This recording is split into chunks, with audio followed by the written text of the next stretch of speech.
All right, buddy. So I have a brief synopsis of you and obviously Mhm. why you're here, but what are you really hoping to get out of the call today? Well, I would like to know what it looks like the more one-on-one support. Um, Okay. I have I'm the training twice. I tuned in yesterday to Mhm. that to the $97 call, whatever that thing was, the scripting one, and Yeah. it's like it's awesome. Now I just see I I know I just need to go out there and just do more conversation with people, and I have that system I'm building for one of my businesses. But I'm just generally curious of what that support looks like. What do the calls look like on the Mondays and Thursdays or whatever it is? Um, yeah, so that's my main thing. Okay. Cool, man. And in terms of like the sales process, like the scripting, that kind of stuff, like what does that look like for you now? The scripting, it's I got enough of a script down. I got it where it's like I know enough of the questions and the way to lead people through it. The business that I work with does have a main presentation of how the selling is done. I Yeah. don't So always are use the you are you are presentation. you like a commission only rep? Is that what you do? Yeah, like I have my own business. It's direct sales. Okay, cool. So do you own the business or do you just I am a sales for? distributor of the business. So I have my own business, but I'm a distributor of a specific product. Okay, cool. Too Yep. easy. All right. So you're just kind of Yeah. responsible for your own lead gen and sales, essentially. Yep. Exactly. Yeah. Okay. And I see what with NEPQ, ever since I got exposed to it, I was like, there's some gold in here with the ability to ask questions, pull out the emotion. Okay. So I've implemented that into the normal presentation I do. But now I just see there's just so much you can do with NEPQ. It's like I want to have that confidence in just learning it as fast as possible because I see how it works. Okay. Perfect. And so, I guess the scripting that you're using, like how long have you been doing it that way? The current scripting I'm using Yeah. is like a year, pretty much. Okay. And Yeah. is that just kind of like a bit of a hybrid of stuff that you've put together, or like what is it Yeah, that it's you're? basically a hybrid of, I mean, up until I found NEPQ, it was just its own thing. It's just like a presentation. It's like a full on binder. It's a bit more old school sales, but it Okay. Yeah. works. Yeah. And then What's I the found product? NEPQ. It's education software. So it's like a learning technology. Okay. So like you're doing SaaS.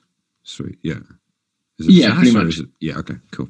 Yeah. It's a software. And then, so it has a presentation. It works. I've been successful with it, Yeah. but I see that there's the questions that I heard from NEPQ is like kind of questions that I was using, but NEPQ puts it in a really succinct way to lead people through it. So I was like, that's gold. So I took it on, and then I've kind of started implementing it into what I do, and Okay. it's working. What does that mean? It's working. Like I'm getting sales here and there, but now with my business, my next level to it, because I've just been the main salesman. So now my next level is recruiting salespeople, and that's just it's like a process to build a team. Yeah. Um, so I see it as I need to one. I always want to sharpen my sales skills because I'm always going to keep selling it. But two, I want to be able to support my team so they know how to just basically close more of their leads. Okay. Cool. And like, dude, it sounds like it's gone well. Like, what is it about the process that you've got now? Like, what would you change if you could? I suppose in terms of whether it's outcome or whether it's process. It would just be higher closing ratio. Okay. So what's the closing rate now? It's like 1 in 10 roughly. Okay. And it's a bit more high ticket item.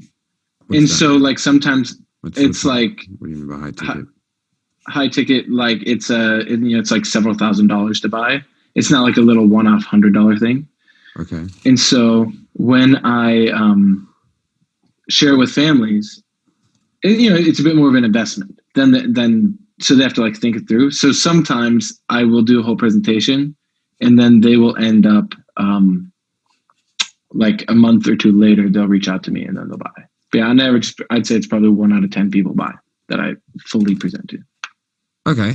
And do you feel like that's like kind of on par? Like, what are you sort of feeling there? Is it like a good close rate for an expensive product, or? It is good. Like, I'm one of the top people within the whole company, but I know obviously I could do better. And I see that like NEPQ is more of like yes, it's a system, it's also philosophy. And so I think there's a bit of like a confidence point where I'm like, I know this stuff, I get it. Because I want to be able to kind of like with you, I don't know if you're like reading a script right now, but like I'm going through the calls right now with people, or if I'm like in a presentation, I'm like trying to read the script. I'm like, it's like, I kind of get in 1 or 2 NEPQ questions in the whole thing. I'm like, shit, I don't know if this is actually like, I think I could do better with pulling out emotion. That's what it is. Okay. Do you feel like that's impacting like the outcomes, that sort of like lack of structure? Yeah. Okay. I'm sure it is. Yeah, that makes sense. All right, cool. Well, I guess just so I just want to make sure that like I'm sort of understanding. So it sounds to me like you're kind of looking to increase your close rates, get a bit more structure. But what's the main reason for, because you've been doing this for a little while, you know, and you've been doing NEPQ stuff. What's the main reason for kind of reaching out now and looking to kind of streamline this instead of kind of doing it the way you've been doing it? So it's like more of a consistency within exposing myself and like hearing more about NEPQ, how people are using it in different businesses. Because like it's one thing for me to go through the NEPQ course, but then I do want to know, what do those Monday and Thursday calls look like? Just I know there's Voxer access and things like that.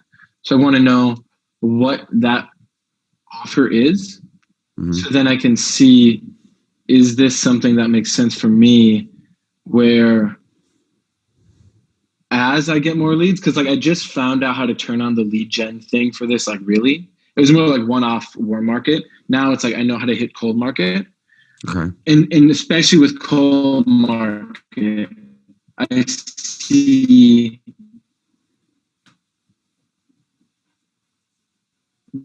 sorry, you just super frozen real quick. Able to use any PQ questions is really, really practical.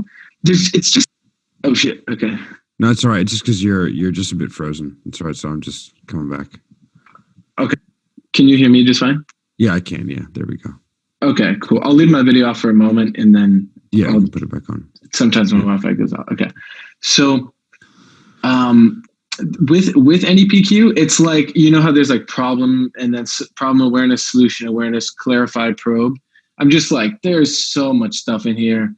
Like realistically, I just go into a presentation and I just talk to people, and then I just kind of, I'm still working on implementing it into my business. And so I see that there's potential.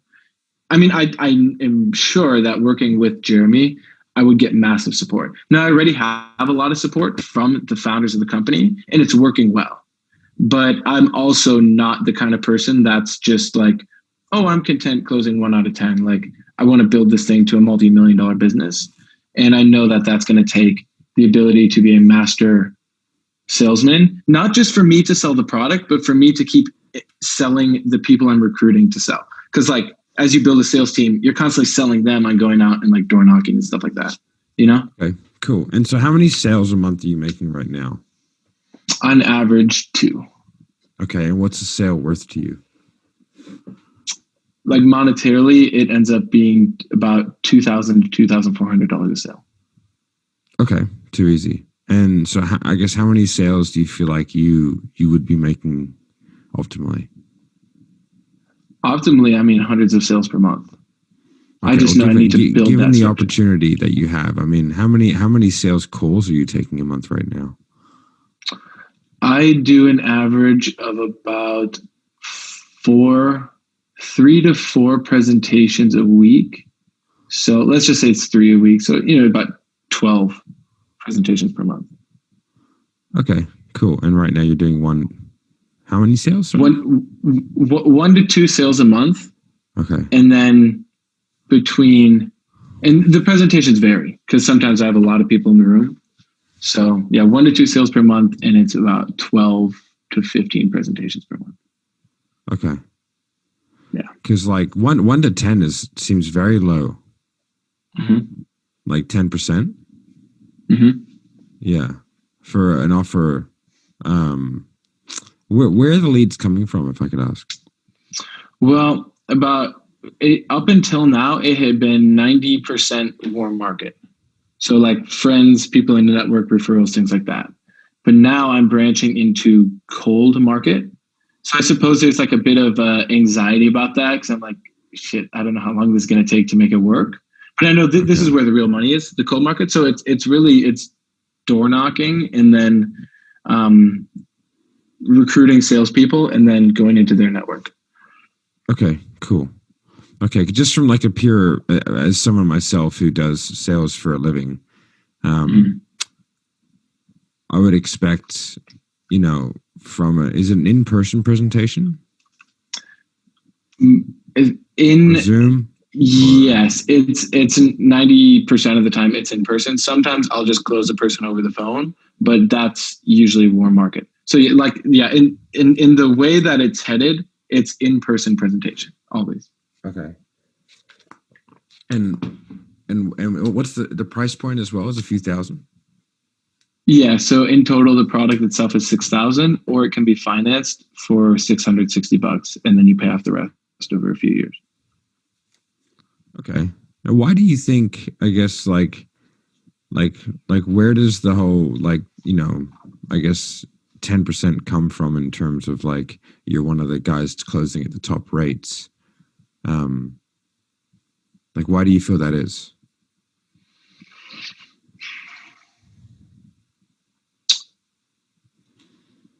Well, because to be honest, 10% is like, I've been asked to come in to sales teams to help manage and fix them. And that's I'd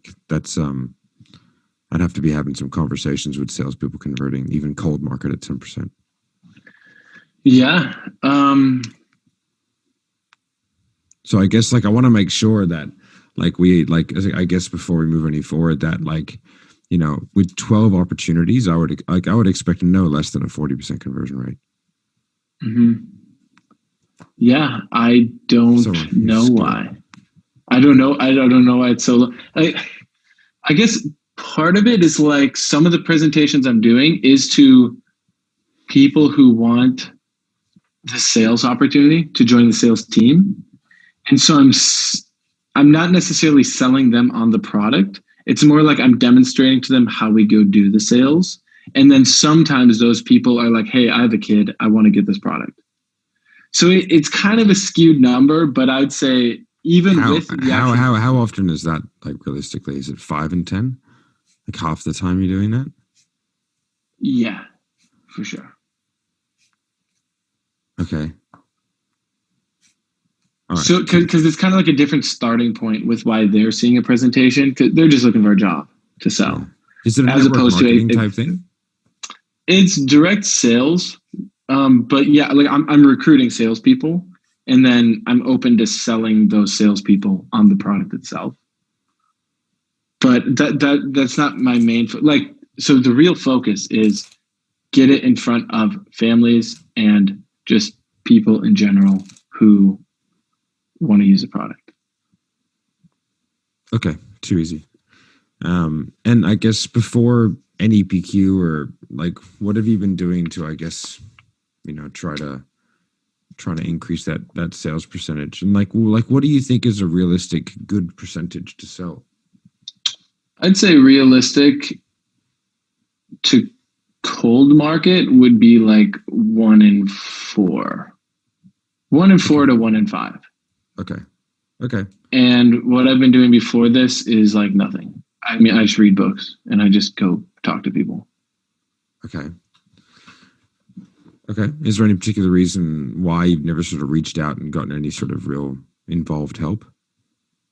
From any PQ? or from anything, gotten any sort of coach in this space to try and help you kind of get to that level where you want to be? I suppose it's just money. Like it's still a startup for me. And so I don't have an abundance of cash to just throw around. Like I've invested in a lot of masterminds before that are like quite expensive and it didn't pay off. So, I mean, if the thing's there and I see the value, I can at least work out how to. Yeah. It seems to me like you have opportunity. If you're getting 12 to 15 sales calls a month, you know what I mean? Essentially. There's definitely, it's definitely there. Yeah. Like, I mean, I'll give you like, you know, an example on the stats, you know, for say Jeremy's training. I think we've had 17 sales calls and made 15 sales in the last 2 weeks.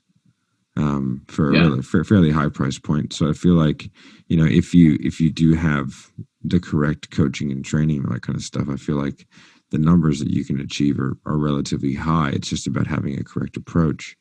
But I can totally understand sort of where you're coming from. But I guess, what are you sort of looking for in a coaching or training program? Like, what's the ideal criteria of what, you know, you've done masterminds in the past that haven't sort of panned out. What is it you feel that you need in order to ensure that you can be successful this time?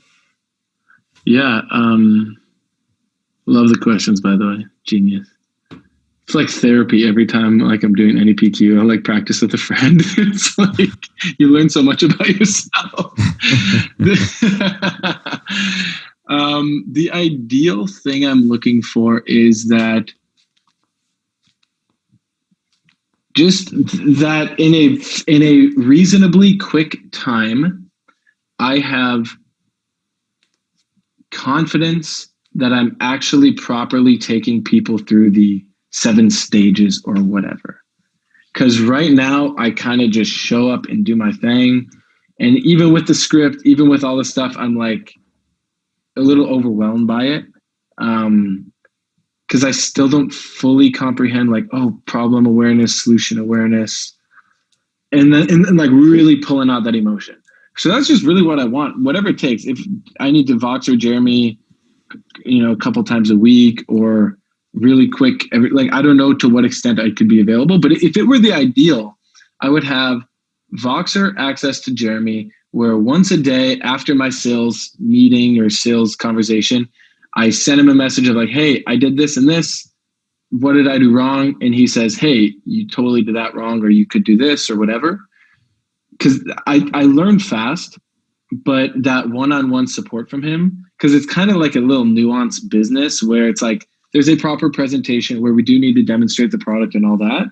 But I do realize like most of the sale happens just right when I walk in the door and I build rapport with the family or whatever. So yeah, having that assuredness, if that's a word, that Jeremy knows my business. He understands I'm doing the presentations, but I'm also recruiting salespeople.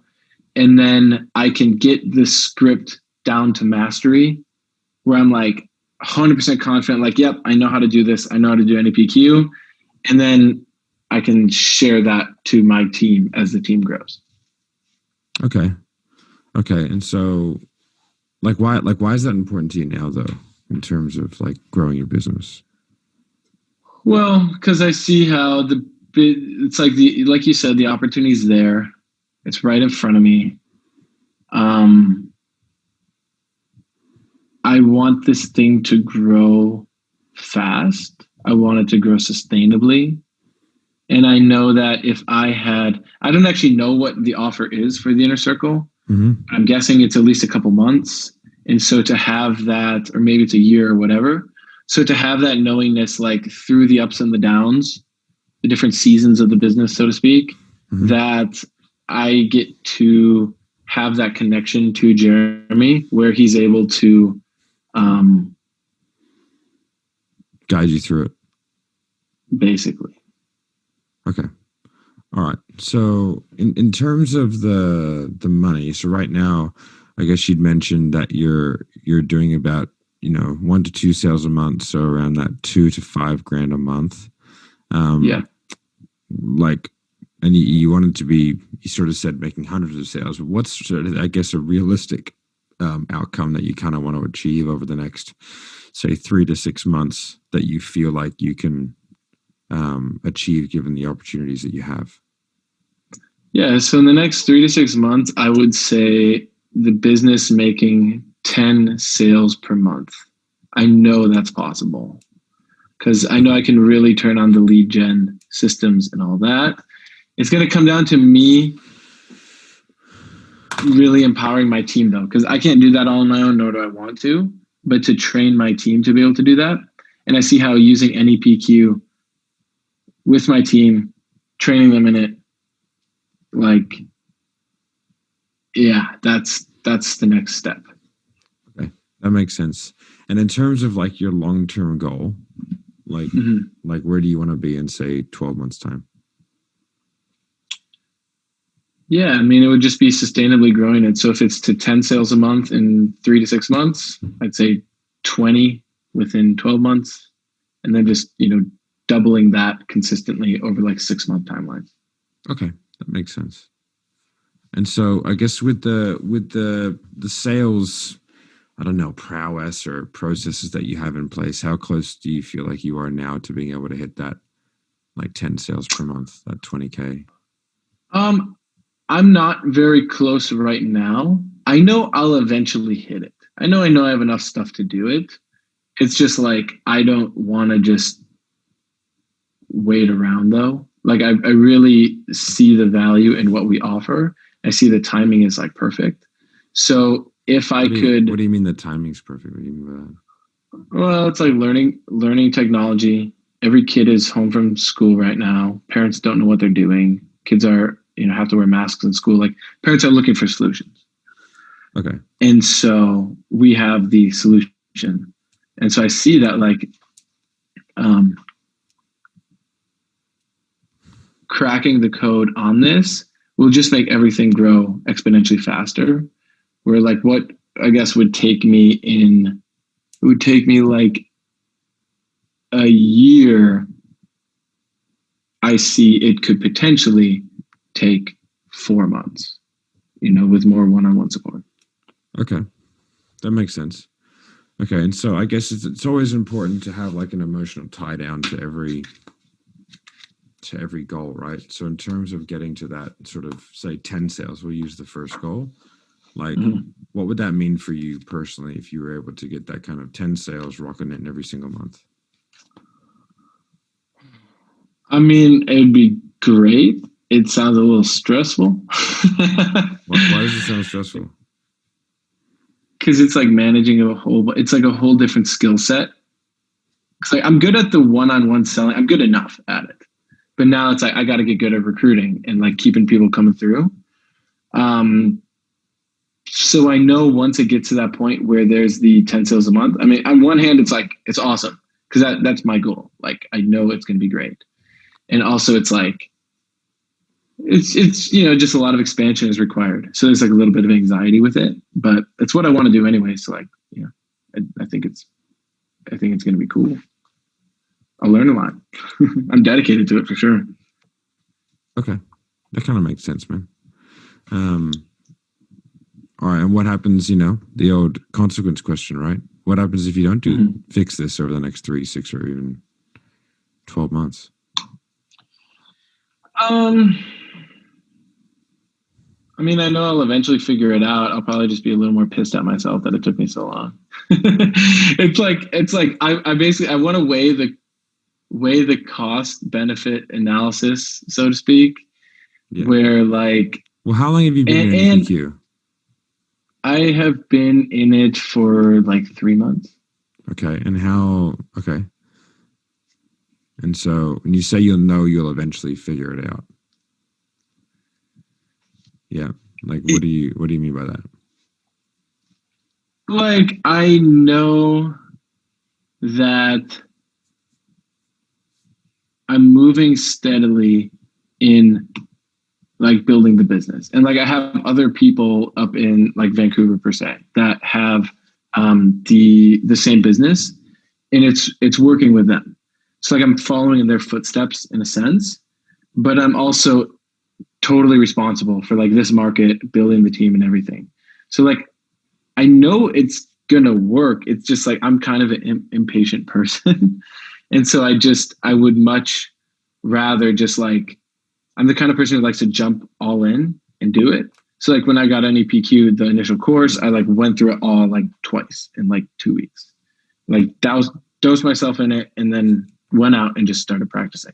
So I see it's cool. But now it's like, wait, if I could get even more support from Jeremy, I think that could be really helpful to have that kind of support. But I also am not totally sold on it. I guess hence the purpose of this call. Where like I don't necessarily know. I would want to know what the support actually looks like and to what extent it would be like one-on-one through Voxer or whatever. Yeah, to make sure like I don't just invest in a thing because I think I need it. When in reality, like I said, I know I'll figure it out. It'll probably just take me a lot longer if the inner circle with Jeremy is what I think it is and what I hope it is, I will most likely dominate and move really fast. So okay. yeah. So okay, if we want to be analytical about sales real quick, we can break down your answer, right? Okay. Because from a sales perspective, that puts alarm bells in my head as a relatively good salesperson, because you're not willing to explore failure. And if you're not willing to explore failure, then you're not really willing to. It leaves a massive hole open when it comes to urgency in order to act, and it's exhibiting what I would call non-buyer language. You ever heard that term? Non-buyer language. Yeah. No. And could you also elaborate what you just said something right before that? You had said,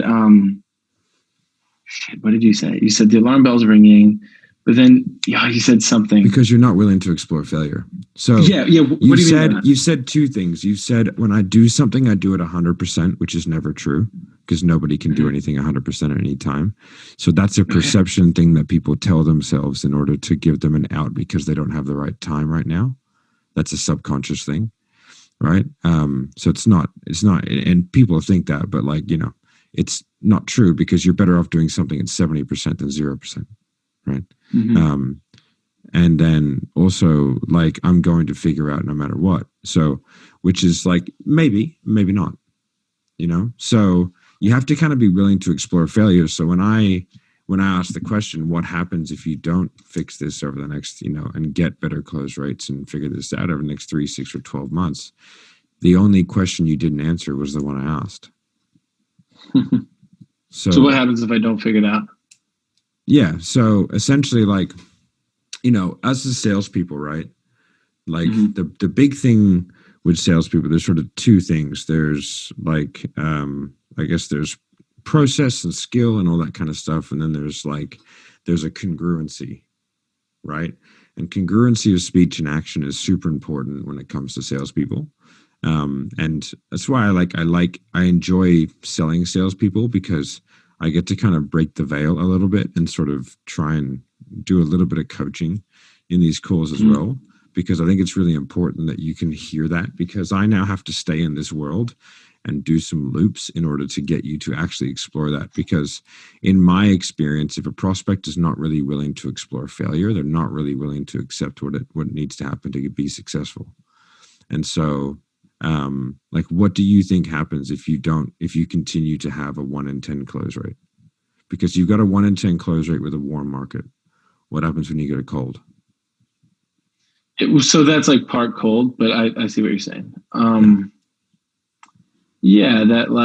So what happens if it doesn't improve at all?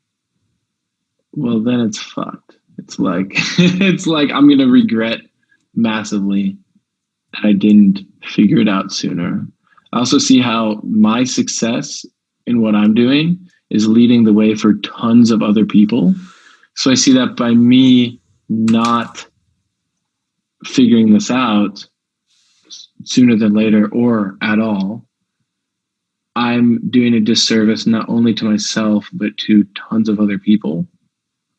So it is in my best interest to figure it out. Because if I don't figure it out, it has like massive consequence. Okay. And are you okay with that? No. Okay. And whose choice is it whether or not that happens? Yeah, I mean it's my choice. Okay, cool. So, like, why fix it now? Why not just fix it later? We'll fix it now because the time is of the essence, and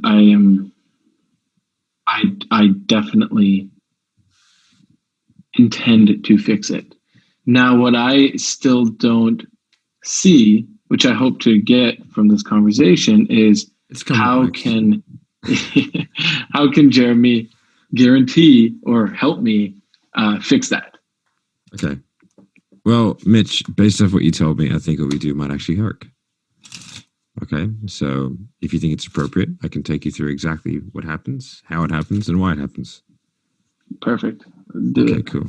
So we have essentially one program. It's the Inner Circle program, right? Mhm. I'll try and put my video back on because I like to use Cool. um I'll do so my best as well. Let's see. see how we go. Cool. So there we go. Essentially we just have time frames, right? So we have 3, 6, and 12 months. Right. There are payment plans and all kinds of stuff available for each, but essentially the 3 month is 15,000. It's 22,500 for the 6 month and 30,000 for the 12 month. Okay. And with that, what we do is first and foremost, I'll talk about that first because you like it, is the Voxer. Okay. So now the Voxer kicks in once, like if someone's doing a payment plan, it kicks in once they've hit $5,000 in payments, but we can cross that bridge when we come to it. But essentially, you get unlimited access to Voxer. Okay, so I was a one-on-one training client with Jeremy. That's I don't know if you've ever seen my testimonials or whatever with him, but I was a commission-only sales rep. I was doing fairly well. I was doing around 25,000 a month in commissions, right? Mhm.